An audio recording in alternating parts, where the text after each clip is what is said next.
तो times now of Bharat के digital platform पर आपका स्वागत है। आपके साथ मैं हूं सैयद अली अख्तर। ईरान, इजराइल और अमेरिका के बीच जो है पिछले करीब 8 दिन से लगातार तनाव बना हुआ है एक दूसरे पर।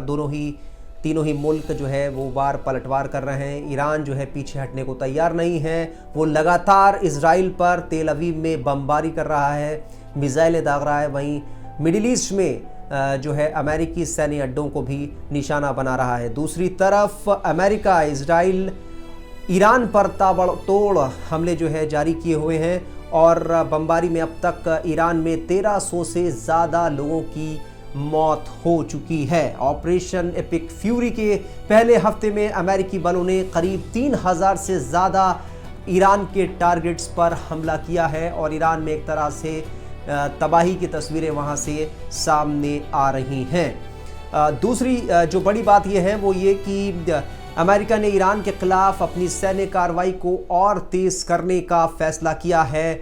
अमेरिकी ट्रेजरी सचिव स्कॉट बेसेंट ने कहा है कि आज रात ईरान में अब तक के सबसे बड़े हमले होंगे। उन्होंने कहीं ना कहीं ये बड़ी चेतावनी दी है और साफ तौर पर कहा है कि अब ईरान के खिलाफ उसकी कार्रवाई जो है उसमें तेजी आएगी।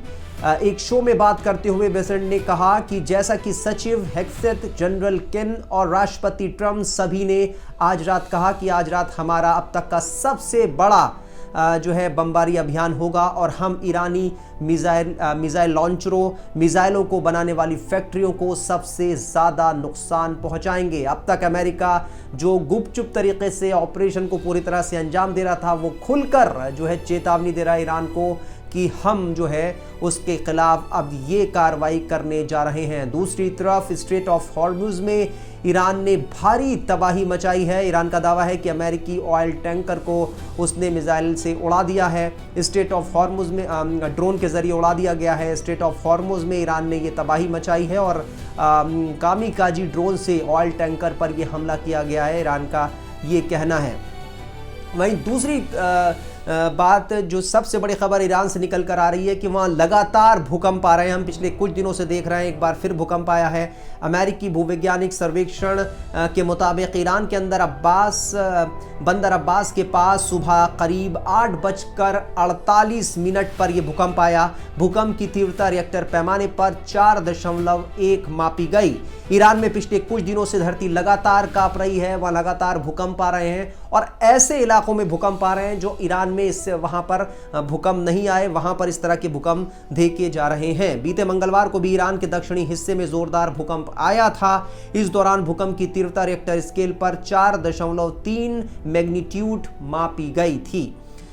4 दिन में ये दूसरी बार महसूस किए गए हैं भूकंप के झटके। तो सवाल ये है कि क्या ईरान किसी तरह का परमाणु टेस्ट कर रहा है? क्या दुनिया के सामने वो जल्द कोई बड़ी खबर लेकर आने वाला है? मौजूदा हालातों को देखते हुए अटकलें लगाई जा रही हैं कि ये गुप्त परमाणु परीक्षण की वजह तो नहीं है जो ये जिस तरह के भूकंप वहां पर आ रहे हैं, किसी तरह की न्यूक्लियर टेस्टिंग तो ईरान नहीं कर रहा है।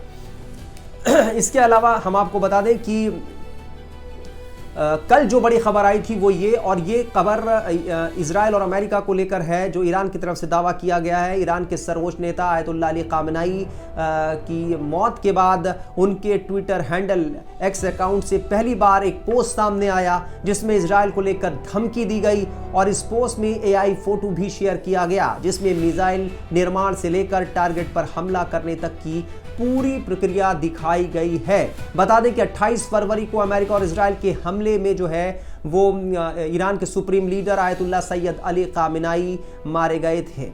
इस पोस्ट में जो ये पोस्ट किया गया खामेनेई के ट्विटर हैंडल से इजराइल को सीधे तौर पर धमकी दी गई है और इसमें लिखा गया है कि ज़ायनिस्ट शासन ने बड़ी गलती कर दी है और ईश्वर की कृपा से इसके नतीजे उसे हताश कर देंगे। यानी सीधी चेतावनी, सीधी धमकी जो है ईरान की तरफ से खुलकर खामेनेई की मौत के बाद दी गई है अमेरिका और इजराइल को। खामेनेई के एक्स अकाउंट से ये पोस्ट आया और ऐसे समय में आया जब पूरे मिडिल ईस्ट में तनाव बढ़ा हुआ है। इस पोस्ट से तय है कि ईरान ईरान अभी किसी समझौते के मूड में नहीं है, बल्कि आर पार के मूड में है और कहीं ना कहीं उसके सामने ये दबाव है कि वो खामनेई की मौत के बाद क्या कुछ बड़ा करता है, क्या कुछ बड़ा एक्शन लेता है। मिसाइल से लगातार वो हमले कर रहा है, मिडिल ईस्ट पर, अमेरिकी सैन्य ठिकानों पर, इजराइल में लगातार हमले कर रहा है।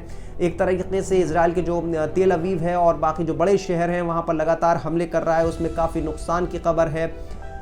वहीं ईरान के जो उप विदेश मंत्री हैं सईद खतीबजादे, उन्होंने कहा कि अमेरिका और इजराइल के साथ ईरान का टकराव अब तेहरान के लिए अस्तित्व का युद्ध बन गया है। यानी उनका कहना है कि ईरान का जो एग्जिस्टेंस है अब ये उसकी लड़ाई है और जाहिर सी बात है वो अब आर पार के मूड में है। उन्होंने कहा कि अमेरिका और इजराइल ने पूरी तरह से झूठ की बुनियाद पर ईरान पर हमला किया और तेहरान के पास इस आक्रामकता का आखिरी गोली तक विरोध करने के अलावा कोई विकल्प नहीं है। यानी ईरान जो है वो इस पूरी तरीके से अब जो है वो ऑफेंसिव मोड में आ गया है। अब वो बचाव के मोड में नहीं है, बल्कि वो अब जो है लगातार हमले कर रहा है और अपने हमलों में वो लगातार जो है इजराइल और अमेरिकी ठिकानों को निशाना बना रहा है। लेकिन अब सबसे बड़ा सवाल ये है कि ये जो 8वां दिन युद्ध का हो चुका है, ये युद्ध कहां जाकर रुकेगा किसी को कुछ नहीं पता। लेकिन पूरे मिडिल ईस्ट में उथल पुथल मची हुई है,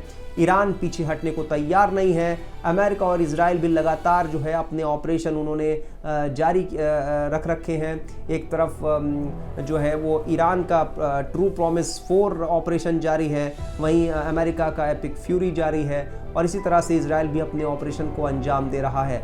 तो सवाल है कि ये युद्ध इसमें जिस तरीके से अमेरिका कह रहा है कि हमारी तैयारी है पूरी तरीके से, हम इसको लंबे वक्त तक लड़ सकते हैं, 3 महीने लगे हैं इसमें भले ही, लेकिन ये हमारा जो ऑपरेशन है वो जारी रहेगा और नई जो लीडरशिप है हम उसको पूरी तरह से ख़त्म कर देंगे, बर्बाद कर देंगे। वहीं ईरान का कहना है कि हम खामनेई की मौत का बदला लेंगे। ईरान पहले ये कह चुका है, खामनेई की तरफ से ये कहा जा चुका था कि वो इजराइल को दुनिया के नक्शे से मिटा देंगे, दुनिया के नक्शे से मिटा देगा। और शायद अब ईरान, जब खामनेई की मौत जो है इजराइल और अमेरिका के हमले में हुई है, उसके बाद ईरान पर बहुत ज़्यादा दबाव बना हुआ है। वहाँ के हालात जिस तरीके से हैं, जिस तरह से वहाँ बमबारी हो रही है, जिस तरीके इजराइल और अमेरिका की तरफ से अटैक किया जा रहा है, उसके बाद एक अजीब अफरा तफरी है और इसमें 1300 से ज़्यादा लोगों की वहाँ पर मौत हो चुकी है, जो है बिल्डिंगें तबाह हो चुकी हैं, तेहरान शहर में जो है काफ़ी नुकसान हुआ है।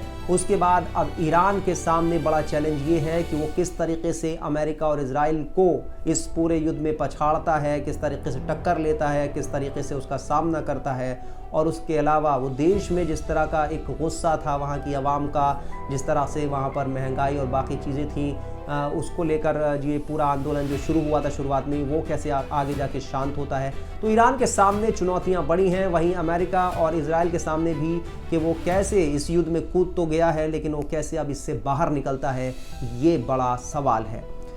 तो ईरान, अमेरिका, इजराइल युद्ध को लेकर जो भी अपडेट आ रहा है वो लगातार हम आपको रोज दे रहे हैं, अपनी अलग अलग स्टोरीज के जरिए अपडेट दे रहे हैं और वहां के हालात से आपको रूबरू करा रहे हैं। तो इसीलिए आप बने रहिए टाइम्स नाउ ऑफ भारत के डिजिटल प्लेटफॉर्म के साथ और देश दुनिया की तमाम खबरों के लिए भी आप देखते रहिए हमारा ये डिजिटल प्लेटफॉर्म। खबरों की रणभूमि में यहाँ शोर नहीं, सोच लड़ती है, जहां शब्द नहीं फैक्ट्स वार करते हैं और हर सवाल खोलता है सच की नई परत।